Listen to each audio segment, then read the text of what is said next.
Benji Cole, son of Al Cole from CBS Radio and host of People of Distinction, the talk that gives an in-depth view of some of the most dynamic, intelligent, and successful people on the planet. Run to our website, peopleofdistinction.org for more info, or you can always email me directly at benji@alcoleenterprises.com. And on the line with us today, we have Stephen W. Sweigart. Now, we're going to be discussing his amazing book, Afghan War 2021. That's available for purchase through Amazon, barnesandnoble.com, pretty much wherever books are sold. But people, if you want to gather everything that Stephen has in store, well, you have to head to his website. Okay, it's a one-stop shop for everything that he has to offer, and that's StephenWSweigart.com. So StephenWSweigart.com. There you'll find more information on Stephen himself, more information on this fantastic book, Afghan War. But people, get this.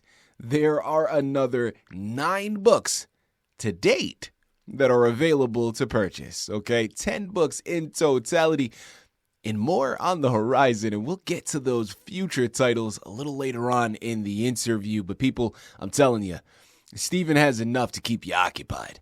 So once again, head on over to StephenWSweigart.com and see what he has in store for you. And I will take a moment and say that Stephen was brought to our network, People of Distinction, today by some of the best publishers in the business, CITI of Books. So if you or anyone you know have a book that they'd like moved, well, people, give yourself the best gift you could possibly give. Contact CITI of Books and have their wonderful team move it for you. You can find out more information on their fantastic team through citiofbooks.com. And I do want to point out that CITI is CITI of books.com. And listen, it is an absolute pleasure to have Stephen here on the line. And at the end of the day, he's the expert, okay? He's written the book, he's pulling from his experience and his research, and he's going to be able to articulate everything much better than I ever could. So let's bring him here with us. Stephen, first and foremost, man, welcome to People of Distinction, and thank you very much for being a guest. How are you doing today? Very well. Thank you for the opportunity. Absolutely. Listen, the pleasure is all ours, Stephen. We're really looking forward to this discussion, again, not only because of how much of an impact this particular war has had on all of our lives, but I think it is something that is very beneficial to really explore in further detail, and I like a lot of the points that you're hitting on in your book. Now, I know we have a lot of information to discuss pertaining to it, but before we jump into those pages, I think it's great for us to really start off by learning a little bit more about your background, Stephen. So please tell us a little bit more about yourself. Well, the first year of the university, I went to Xavier in Cincinnati. It was a Catholic university. I didn't accept the religion. I left. Also, the main thing that also has something to do with this book is that it was ROTC was mandatory, and this was during the Vietnam War. I was against the war, and that has something to do with why I wrote this book. And then I went to the University of Pennsylvania. I had 2 courses in English. I got A in both. At both universities, I studied psychiatry. And I also was a year and a half in the experimental psychiatry, worked for them in the department. And then I decided to switch to English. University of Pennsylvania said, no, your calling is in science. We don't want you to do that. So I had friends and a landlord that was at Temple, and I switched to Temple. They accepted me, and I went to Temple University, got a degree. I had some great professors at Temple. And then I went to 1 semester graduate school. But that is my background, and I've mostly written the last 50 years, studied on my own. I worked all the time. Most of the time, I've worked in a business and 1 year in a government, and I studied mostly on my own. And that is where I've learned most of my stuff on my own. And that it goes into writing this long poem. I've written so many long poems that it's not very hard for me to do. Stephen, without further ado, man, let's jump right in. Afghan War 2021. Tell us a little bit more about your novel.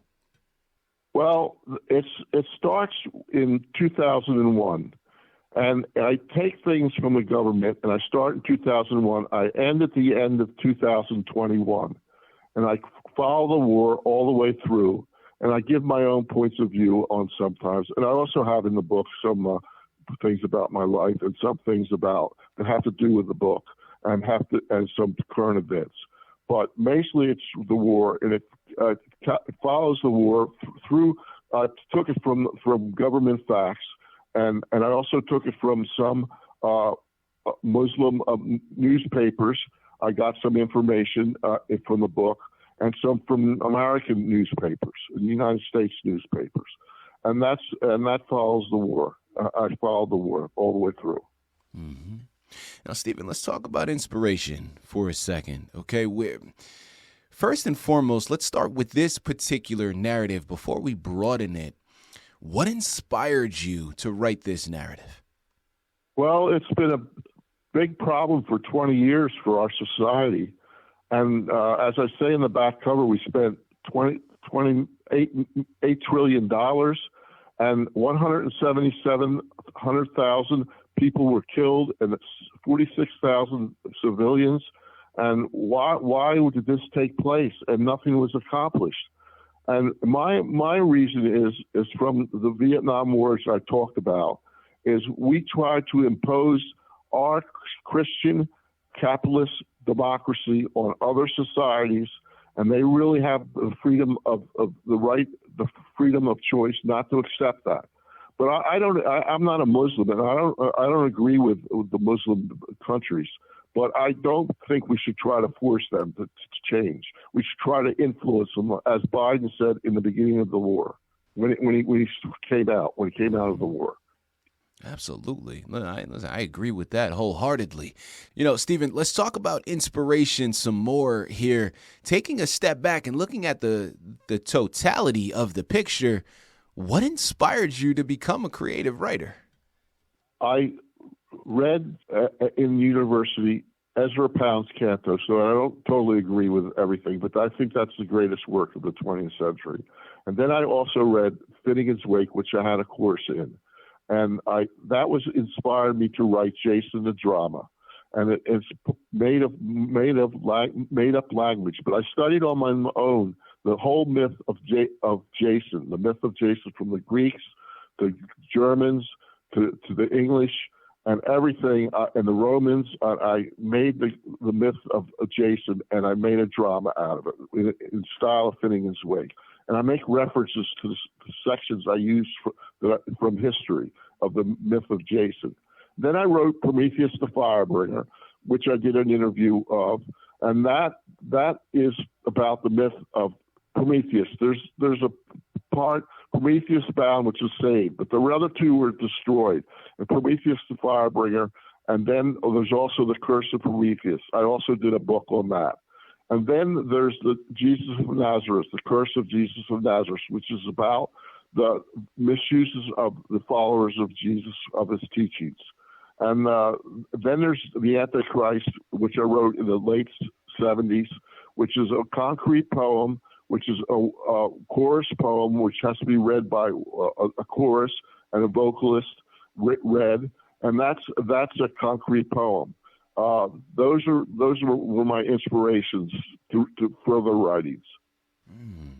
People, again, we're here on the line with Stephen W. Sweigart. We're discussing his amazing book, Afghan War 2021, available for purchase through Amazon, Barnes & Noble, pretty much any online book retailer.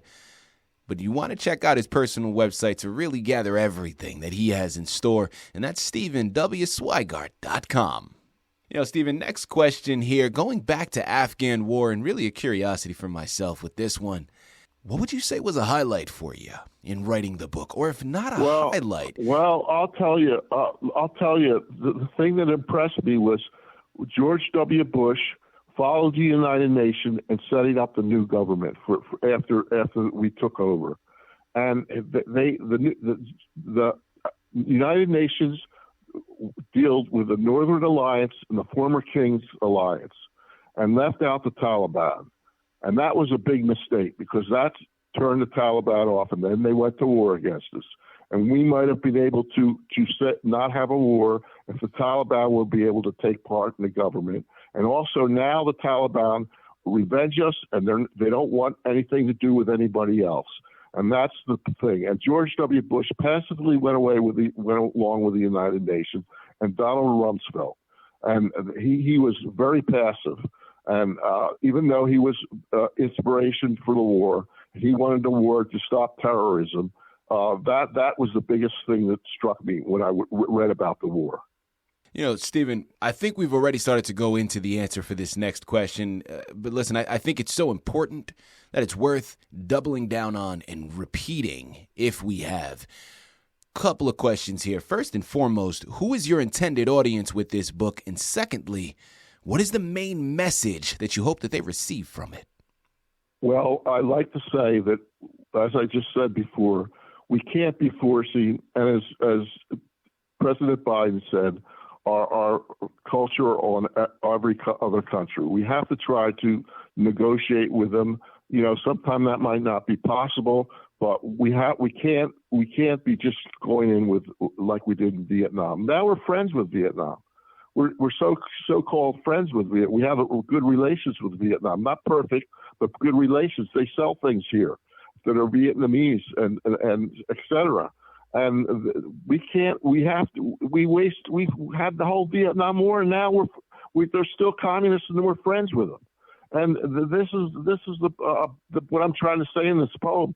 And we did nothing positive. We accomplished nothing with 20 years and all the people killed and the money spent. People, listen, these are some strong words here, and I'm here for it, okay? I'm picking up what Stephen is putting down. Stephen, we know about this fantastic book, man. We know about your past. Well, I'm focusing now on the future. You've already started to go into some other titles that you've written already, but I know you have some other books that are still in creation. Please, dealer's choice, talk to us about one of the books that's on the horizon set to come out. Well, just yesterday, my book from the end of last year, For Home 2022, is out on Amazon and Barnes & Noble at Books A Million, and that and other sites will be on. That is about thoughts from my home. It's also about girls I met in Bulgaria, my trip to Bulgaria, and also about young ladies, and also about ancient Roman religion. And that's the book, From Home. It's Thoughts from My Home. Then I have another book coming out, Exists Mankind, and that's about scientific creation and also world mythological creation. And then I have a book, The Triumph of Death, which is at the printers now, which is about World War II in Europe, the overthrow of the fascists of Hitler, and also about the French Revolution. And then it goes in parts 6 and 7 about the socialists and my travels in socialist Europe. And that book is coming out. And then there's the complete martyrdom that's going to come out. The 2 parts that are out now, the Curse of Prometheus and the martyrdom, the 5 parts completed. And then there's one more, my first student poem, Rome in 1972, which is in finishing production now, which I wrote as a Temple in Rome, with Temple in Rome. It's about the art and monuments of Rome. I wrote it with Temple in Rome. Those books are coming out. There you have it. People, I'm telling you, you know where you have to go. All right, I'm going to say it for you once again, just to re-impress it. Amazon, BarnesandNoble.com, Books A Million. As I stated, take your pick, okay? StephenWSweigart.com is really the one-stop shop. It's going to have everything that you need to really stay on top of what he has to offer. Afghan War 2021 is the title that we discussed today, but there is so much more to be gained. Head on over there. The education is second to none. This is a wonderful resource to add to your shelf, an even better gift to add to someone else's. So you know where to go. Stephen, this has been an absolute pleasure, man. Such an honor. Thank you once again for being a guest on People of Distinction. Thank you very much. I really appreciate it.